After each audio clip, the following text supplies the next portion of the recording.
Okono kwembera y'ababaji n'omushaho w'amatungo omuri Kabgohe byasiba barukuhakanisa ebigambo by'okubarindira omu kishayi kya Kagango.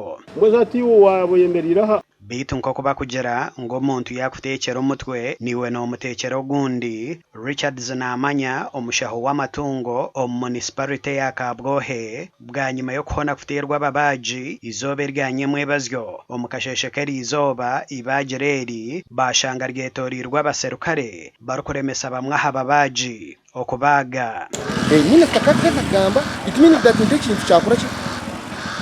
cya nishizo mu nkora kikorwa Oga washanga dishahege Richard natuletera polisi arufura akatira ubutokubona tine bwire wo kurwana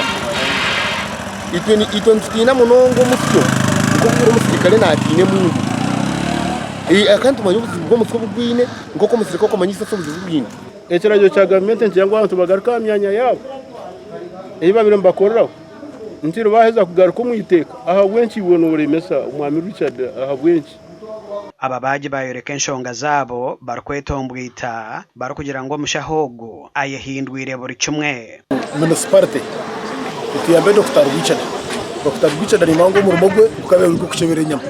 kokana uzosanga wagurete utakamana hiwajiya ndetse ntakamanya hiwaziya leta kigisiya rufura agitegekebeye tokumana kuyarara rufura leta gitire miliyoni zawe nk'itano kokana agitegeka no musayo kujibaga agitegeka wori cyane kaningira ngo akiza ko musaho wo kucebera inyama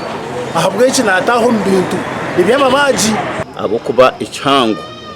niwo musoroza wo musoro gwasorota fi nuwe mukebezo wenyama umurimo gabe guri kucebera inyama konka bakiza bamutunji ko ubwo kusoroza sente hata nayenda taxes ze as protecting zigume hamwe cyakabiri cyo kisasaize cyo kutusifitinga akine mu amago akobura umbaji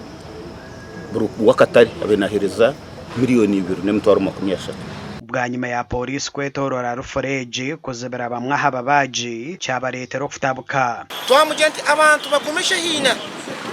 yakiremera abantu basibani babaga uriyo warga akazumushaka ku murembo y'umuntu agitwara ruforeji baga akabantu bona barugiriyo ajiba gishereka akigireta abantu barugiriye gibaga gikuza so nabwo ikintu tushaba government etuyambe. Bwanyuma y'ebyona omushaho w'amatungo yagemesereza bwa kweta abanyamakuru okuhereza yorubaje rwe umuntu wena ayina katari ino butari 14 kandi twinahe miryango 14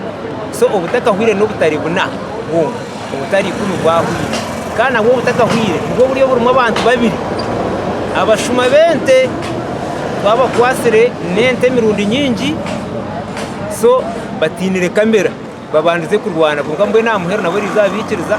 bakombeka mwe batake gukora business itari mbushuma n'abarisa nabo bazombitanda byo bagwijegere gasha kwa Sheikh Abdulatif omurishema.